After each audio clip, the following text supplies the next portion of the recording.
MOBAs, or multiplayer online battle arenas, have typically been tricky games for us to review on the show. Yeah, it's a bit of a love it or hate it genre, and neither of us are expert MOBA players, but we do have a few in the team who helped us with this review. Yeah, plus if anyone is going to distill the MOBA genre into something that's more palatable and universal, it's got to be Blizzard. This is Heroes of the Storm. How do I wait, dragons? I need help in mid to get this guy, stop him from taking it. Bottom, we've got top. No! They shall feed my children. Let them always go first to attack the other minions, to let them be the shield. Let Goose be the shield, roger. Oh, that core goes down so quick. Oh, wow. Okay, can someone come down with me to get bottom shrine? Yeah, but we've got 4 of us now. Yeah, okay, let's go. Go. Who's this guy? One must dance. Goose, that did not work. You are dead quickly. I don't think I've ever seen someone die so quick as you with that guitar just then, Goose. And it's all over. We're so bad at this game. Yeah, we really are. Heroes of the Storm is a free-to-play MOBA that features characters from Blizzard's biggest games. There's the Zerg Broodmother from StarCraft. Speak, Terran. Murlocs from Warcraft. And Diablo from Diablo. Kneel before the Lord of Terror. Ah, Hex, it's so exciting to see all of our friends together and some of our enemies. Yeah, and I like how it's called Heroes of the Storm, and it's got heroes from Blizzard, which is another word for storm. Yeah, it's clever. Although I should point out that Blizzard has been quite careful in not calling this a MOBA, opting to call it a team brawler instead. It's an interesting distinction that they make, and a pretty important one. We recently spoke to Chris Sigerty from Blizzard, and he had this to say. Well, I think we've seen a lot of games that are really sticking to a particular formula. Dota is a very powerful influence on, I think, the genre in general. We were really just trying to send a message that with Heroes of the Storm, we're doing something different here. Your shared experience and your team levels all being tied together is critical to the game that is Heroes of the Storm. Choose a talent. There's a lot of different types of heroes that we've included in there. Heroes like Abathur, who are never on the battlefield at all. He can appear over other heroes and help them out and assist them. And then support is really critical. It's an entire role. The whole team, whether they're participating in sort of the traditional way of damage or not, are leveling up. Their power is coming along with the team, and they're able to play their position really.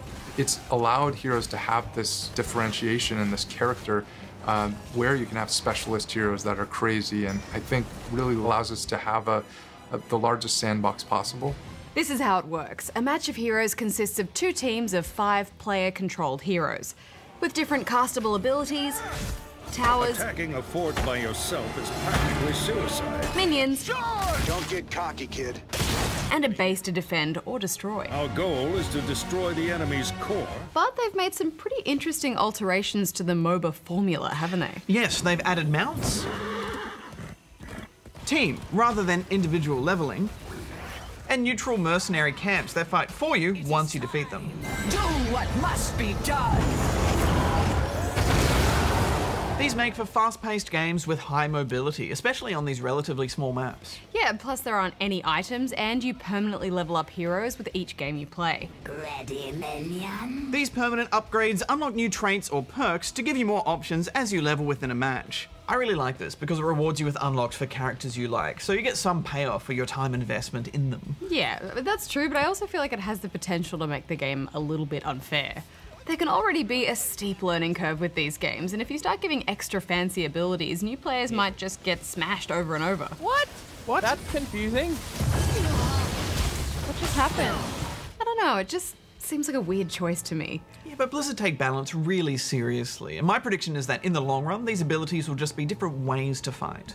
Customization and style choices, not just high-level super abilities. Even so, I'm not 100% sold on the idea, especially when you have to pay for heroes. There's a handful of free playable heroes that rotates each week or so, with each player getting a different mix of heroes. I mean, this is smart because it helps force you to try new characters and also ensures there's still a mix of heroes in the match. But if you want to have them permanently available, then you have to buy them with either in-game gold or real-world cash. And the heroes are surprisingly expensive.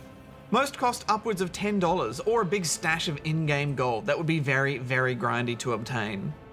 But there are some rather easy quests you can do to earn more gold, and you can test out any hero you want in the training map for free. One thing I do like about Heroes of the Storm is not having to worry about last hits or counter-picking heroes. I mean, that stuff can be a big part of LoL and Dota. Or denying creeps, that stresses me out. Yeah, I also really like the telegraphing. Knowing exactly how far an ability casts is so good in a tense team fight. It just helps you judge when to use your spells much more effectively. Goose, what are you doing? And those little changes make this game much more accessible and, for me, more enjoyable. There's also 7 different maps, which is great, each with objectives that mix up the gameplay. Where? Your mini map. Turn in your... To this pirate boat? They're all some variation of gathering drops or capturing control points on the map, and each has a theme, like pirates or zombies. The right click if you're carrying the doubloons. I don't have any doubloons. What's a doubloon? They do give you a different experience each time, and that's great because I think I'd get bored otherwise. Yeah, the objectives are really cool, and they keep the game heavily geared towards good coordination by forcing team fights. Yeah, all their whole keep fighting. team's in mid right now. Keep fighting in the middle. I'll just see if I can get to the top myself. With the fast pace and ever-shifting objectives, a lack of direction means certain death. Oh no, they found me. No. Oh, they're rolling it. It's alright, we got mid now at least. And every fight requires superior numbers, attacking the same target if you're going to win. Okay. Now we are attacking Babu, Babu, Babu, Babu. Babby. Baba. Baba. And I'm going for Dr. Jack.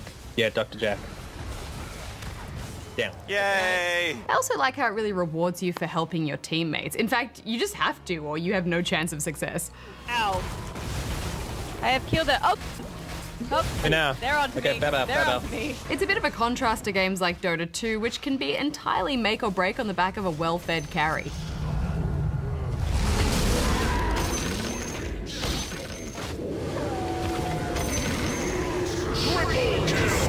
Yeah, I like feeling crazy powerful after leveling up in games like that, but then I guess they've changed so much about this that you can't really compare it to traditional MOBAs. Yeah, I think if you go in expecting a Dota-esque experience, you're probably going to have a bad time. But Heroes is trying to set itself apart from those games, and I think that's a good thing. What is happening? You're a support. No. But this game can still make you turn on your teammates, like any good MOBA. Oh man, it's so easy to get mad and blame each other for not getting an objective. Where are we going? What's happening? Oh, Where are we going? What are we doing? Balloons look like. I got 3 top up here. And what would you like us to do about that? Or to blame someone because you died trying to help them. I'm sacrificing myself for you. Ow. Oh, Goose. Goose. Goose. I came back to see if the team could help me. There was no team left. I kind of like that though. It's a bonding experience. It's nice to have a game that you can just jump in with a few friends and have a good time. Everyone ready? Let's go, Sonia. Let's do it, Sonia. Die, Sonia, and all her friends. And a big reason for that is the game's accessibility, but don't be fooled, this is still a very difficult game. There's a huge range of strategies to learn, and coordination is very important. Absolutely. That said, it bugged me that there'd be times where I felt like my team was dominating, and then the other side would get an objective or a team wipe at the right time, and we'd just lose the match. I often felt like I won games I shouldn't have, and lost games I shouldn't have. And I know Blizzard have tried to make this one of those games where you can just turn it around at any time, but then it can also end up feeling a little unfair. Yeah, I did think it was a bit odd that there was rarely more than a few levels difference between teams, although maybe that's because everyone's just really bad at the game right now. And I'm still having trouble splitting my focus at times. There is a lot going on. Often I'd be busy capturing a camp or objective, only to be surprised by the game ending. I didn't even know we were winning. Why can't I use my heroic ability?